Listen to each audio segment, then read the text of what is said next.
Hello, ഇന്നത്തെ വീഡിയോയിൽ ഞാൻ മൈക്രോവേവ് സ്റ്റെറിലൈസേഷൻ എങ്ങനെ ചെയ്യുന്നത് കാണിച്ചു തരാം. എൻ്റെ ബേബി ബോട്ടിൽ ഫീഡ് ആയതുകൊണ്ട് തന്നെ ഞാൻ കൂടുതൽ യൂസ് ചെയ്യുന്നത് മൈക്രോവേവ് സ്റ്റെറിലൈസേഷൻ ആണ്.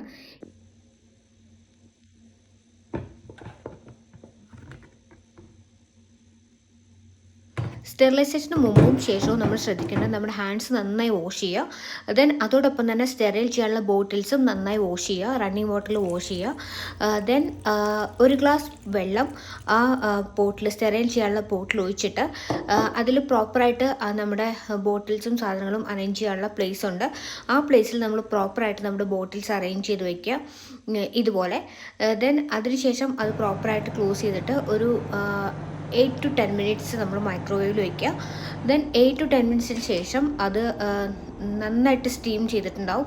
നമുക്കത് നമ്മുടെ അത് തുറക്കുമ്പോൾ തന്നെ അറിയാം, നല്ല സ്റ്റീം പുറത്തോട്ട് വരും. അതോടൊപ്പം അത് ടച്ച് ചെയ്യുമ്പോൾ നല്ല ചൂടുണ്ടാവും. അപ്പോൾ അതുകൊണ്ട് കെയർഫുള്ളായിട്ട് ഹാൻഡിൽ ചെയ്യുക.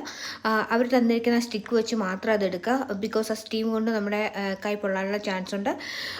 പിന്നെ അത് നമ്മൾ നന്നായി ഡ്രൈ ആക്കി നമ്മൾ യൂസ് ചെയ്യുക. അപ്പോൾ ഇത്രയേ ഉള്ളൂ ഇന്നത്തെ വീഡിയോ. നിങ്ങൾക്ക് ഈ വീഡിയോ ഇഷ്ടപ്പെട്ടെങ്കിൽ please subscribe my channel. See you in next video. By.